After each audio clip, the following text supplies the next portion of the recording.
जिस तरीके से सारे कंट्री इस टाइम पे बड़ी चेंजेस कर रहे हैं, उसी तरीके से यूके स्टडी वीज़ा में भी 4 या 5 मेजर चेंजेस आई हैं। तो इस वीडियो में उन्हीं चेंजेस का जिक्र करूंगा और साथ में बताऊंगा कि किस तरीके से आप प्रैक्टिकली इन चेंजेस के होते हुए भी अपना वीज़ा ले सकते हैं। तो ओवरऑल चेंजेस के साथ साथ इनका प्रैक्टिकली असर क्या होना है और आपने इस पोजीशन में या इस कंडीशन में क्या कर सकते हैं ताकि आपका यूके का स्टडी वीज़ा रिफ्यूज़ ना हो।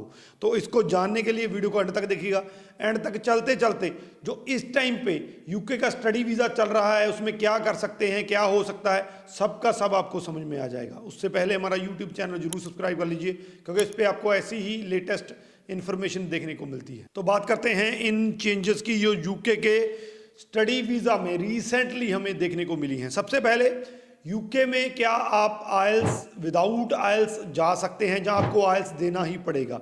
हालांकि यूके बहुत पहले से बहुत सी ऐसी यूनिवर्सिटीज़ हैं जो MOI बेसिस पे यानी कि मीडियम ऑफ इंस्ट्रक्शन इसको बोलते हैं कि उसके बेसिस के पे आके आपने पहले इंग्लिश पढ़ रखी है अपनी क्लासेस में, तो आपको इंग्लिश की इन्फॉर्मेशन है, तो उसके बेसिस पे आपको एडमिशन दे देती हैं, उसके बेसिस पे वीज़ा भी आ जाता है। लेकिन इसमें दो चीज़ें आपने ध्यान में रखनी है जो चेंजेस हैं। एक तो अगर आपके पहली बात तो ये है कि अगर आपने MOI के साथ अप्लाई करना है तो आपके इंग्लिश में 70% मार्क्स जरूरी है। चाहे आप +2 के बाद बैचलर में एडमिशन ले रहे हैं, चाहे आप बैचलर के बाद मास्टर में एडमिशन ले रहे हैं, अगर MOI के बेसिस पे करना है तो +2 में जो इंग्लिश सब्जेक्ट होता है उसमें 70% से ज़्यादा मार्क्स आपके होने चाहिए।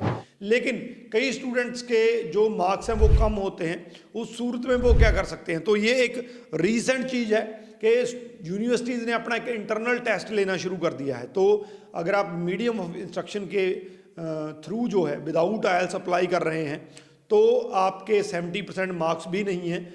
इस सूरत में आप उस यूनिवर्सिटी का इंटरनल टेस्ट दे सकते हैं। वो टेस्ट जो है अगर उसमें आप क्लियर होते हैं, आपका बढ़िया स्कोर आता है, आप पास होते हैं, तो आपको मीडियम ऑफ इंस्ट्रक्शन यानी कि MOI बेसिस पे एडमिशन मिल सकता है। दूसरी चेंज जो है वो फीस को लेकर है। इससे पहले अगर आप यूके की यूनिवर्सिटीज़ में कैश लेटर की फ़ीस पे कर देते थे, बहुत कम फीस के साथ भी आपका वीज़ा आ जाता था। लेकिन इस टाइम पे जो यूके का सिनेरियो बना हुआ है उसमें मैं हाईली रिकमेंड करूंगा कि आप अगर 1 साल की फीस पे कर सकते हैं तो वेल एंड गुड है। अगर इस 1 साल की फीस नहीं भी पे कर सकते हैं तो कम से कम 1 सेमेस्टर यानी कि 6 मंथ की फीस पे करके चलिए, आपके वीज़ा चांसेस ज़्यादा होंगे। अगर आप कैश लेटर की फीस पे करेंगे तो आपके वीज़ा चांसेस कम हो जाते हैं क्योंकि वो आपकी जो इकोनॉमिकल सिचुएशन है इंडिया में या अपनी कंट्री में उस पर बड़ा क्वेश्चन मार्क खड़ा हो जाता है। हालांकि यूके में फंड शो करने पड़ते हैं लेकिन फिर भी I highly highly highly recommend जो सिनेरियो यूके का इस टाइम पे बना हुआ है उसमें अगर आप 6 मंथ की फीस कम से कम पे करके चलते हैं तो आपके वीज़ा चांसेस बहुत बढ़िया रहते हैं। इसके बाद बात करते हैं स्पाउस वीज़ा की, क्योंकि स्पाउस वीज़ा को लेकर बहुत से क्वेश्चन आते हैं कि मैं कैसे अपने स्पाउस के साथ जो है स्टडी वीज़ा लगा के जा सकता हूं। तो इसमें हालांकि यूके ने स्पाउस वीज़ा बंद कर रखा है। आप किसी भी प्रोग्राम में जाते हैं, किसी भी स्टडी में जाते हैं तो आपको स्पाउस वीज़ा नहीं मिलना है। लेकिन फिर भी कुछ ऐसे प्रोग्राम हैं रिसर्च के जो कि आपको बैचलर के बाद भी मिल जाते हैं या मास्टर्स के बाद भी मिल जाते हैं, तो जिसमें आप जो है एडमिशन लेके आप अपना अप्लाई कर सकते हैं, अपने स्पाउस के साथ वहाँ पे जा सकते हैं। तो ये रिसर्च प्रोग्राम जो है वो मास्टर का हिस्सा होते हैं। आमतौर पे ये थोड़े से टफ प्रोग्राम होते हैं, लेकिन ये ही प्रोग्राम है जिनके थ्रू आप अपने स्पाउस वीज़ा के लिए एलिजिबल होते हैं, वहाँ पे स्पाउस वीज़ा लगा सकते हैं। इसमें 2-3 आपको यूनिवर्सिटीज़ की ऑप्शन मिल जाएंगी जिसमें आप ये रिसर्च प्रोग्राम ले सकते हैं। लेकिन यहाँ पे मैं आपको एक चीज़ बताना चाहूँगा कि अगर आप स्टडी में इंटरेस्टेड हैं, आपकी स्टडी ठीक है, तभी ये प्रोग्राम लीजिएगा क्योंकि ये प्रोग्राम काफ़ी ज़्यादा टफ होते हैं, काफ़ी ज़्यादा कॉम्प्लिकेटेड होते हैं, तो आपको वहाँ पे आके जाके दिक्कत आ सकती है। तो ये प्रोग्राम आप ले सकते हैं अगर आप स्टडी में इंटरेस्टेड हैं, स्टडी वहाँ पे पढ़ना चाहते हैं, प्रॉपरली स्टडी करना चाहते हैं, तो अपने स्पाउस के साथ आप जो है रिसर्च प्रोग्राम लेके जा सकते हैं। अब बात करते हैं सक्सेस रेट की। टाइम टू टाइम जो है हर एक कंट्री का सक्सेस रेट चेंज होता रहता है। कई बार किसी कंट्रीज़ का सक्सेस रेट बहुत बढ़िया होता है, कई बार किसी कंट्रीज़ का सक्सेस रेट जो है वो बहुत कम होता है।